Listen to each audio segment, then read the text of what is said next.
And welcome once again to another fantastic edition of Atomic Tutorials. My name is Dr. Wasabi, and in today's video we are going to be making the Enclave Vertibird from Fallout 2. Yes, so I thought I'd take a bit of a trip down Fallout memory lane, and with the good help of my fellow commenters giving me suggestions, I have finally made the earliest iteration of the Vertibird made by Interplay Entertainment way back in the 90s, which of course, like I said, is so far away. It's so amazing to see the evolutions of these amazing Fallout games. But with this being the first iteration of the Vertibird, it shares a very unique design, almost bug-like, which is something that Bethesda tried to do when adapting the vehicle into the Fallout 4 format. But of course it does have some choice differences, like a additional few landing craft wheels, as well as a more kind of buggish style of fuselage and other places. But enough about me blabbering on, let's get on to the block list. Okay, so for the Fallout 2 Vertibird, we have to use the following block items: grey concrete, anvils, cyan terracotta, dispensers, light grey concrete, stone blocks, grindstones, stone buttons, polished deep slate stairs, polished andesite stairs, polished andesite slabs, iron bars, polished granite slabs as well as granite walls, terracotta, acacia trapdoors, wax exposed cut copper slabs, stone slabs, white stained glass panes, and of course polished black stone buttons. So those are the blocks you'll need for today's build. Now, for any of my survival players, my main advice would be gather as much light grey concrete as possible, as that is one of the main blocks you'll need for the build. Everything else is in a lesser degree of gathering, like of course the grey terracotta, and of course the terracotta themed blocks like the granite and of course the waxed copper. So with the block list out of the way, I think it's time to get in to our time lapse.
And we are back from that amazing tutorial time-lapse, but before I show you anything else, folks, I just want to say if you do like what I do, please like and subscribe. Now, let's have a look at what we built here. So, I'm sure those early Fallout players will be getting more nostalgic feelings of old Navarro Enclave base. So, honestly, this was a bit of a challenge to do. As with, you know, usual complicated designs like this, you have to kind of make the fuselage out first. You know, I always say building is a lot like clay making. You gotta do the shape first, and then you gotta add the details later. And of course, this is no different. So my first step in making this was just really kind of shaping out the fuselage and kind of cutting it into sections, a bit like a cake, if I could make that comparison. And then of course, I kind of shaped out the very kind of bug-eyed cockpit windows, and of course the landing gear.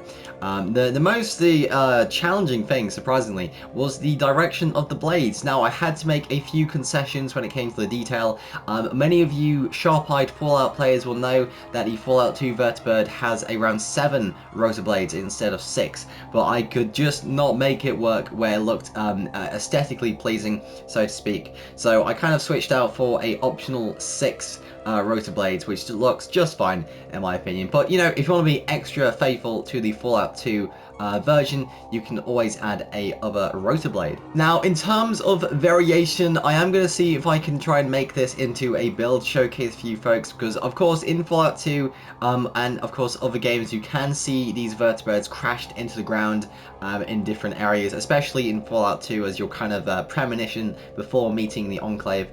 So I think I might make a build showcase featuring a more destroyed version of this vertibird.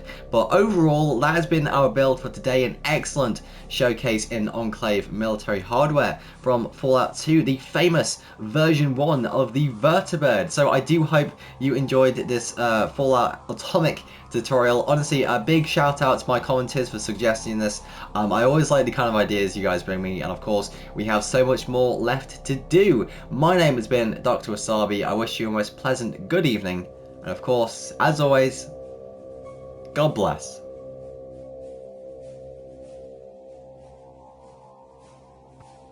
And now, folks, it is time to say good night. We sincerely appreciate your viewing and hope we've succeeded in providing you with an enjoyable evening of entertainment. Stay happy and come back again soon. Good night.